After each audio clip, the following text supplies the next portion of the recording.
প্রথম একটু অসুবিধা হচ্ছিল, কিন্তু পরে যাতে আমের খোসাটা নষ্ট না হয়ে যায় সেই জন্য ও খুব সুন্দরভাবে আমের খোসাটা থেকে আটিগুলোকে বের করে নিচ্ছে। এখন যেহেতু আমের সিজন আস্তে আস্তে চলে যাচ্ছে, সেহেতু এরকমভাবে একটা আমের কুলফি বানিয়ে বাড়ির লোককে সারপ্রাইজ করে দাও। তো দেখো ও কি সুন্দরভাবে আম থেকে আমের যে পাল্পগুলো ওগুলোকে বের করে নিল। বাজার থেকে কিনে ম্যাঙ্গো কুলফি তো অনেক খেয়েছো, কিন্তু ফার্স্ট টাইম বাড়িতে এইভাবে ম্যাঙ্গো কুলফি বানিয়ে নাও।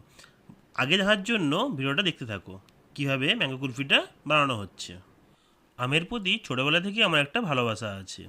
এর মধ্যেই দেখো দুধ আমাদের গরম হয়ে গেছে, আর ওর মধ্যে চিনি মিশিয়ে দিচ্ছে। যারা যারা চিনি খেতে পারো না তারা সুগার ফ্রি ইউজ করে নিও।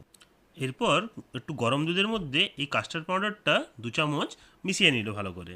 আলাদা করে মেশাচ্ছ কোনো জিজ্ঞেস করতে বললো যাতে এর মধ্যে কোনো লাম্পস না থাকে।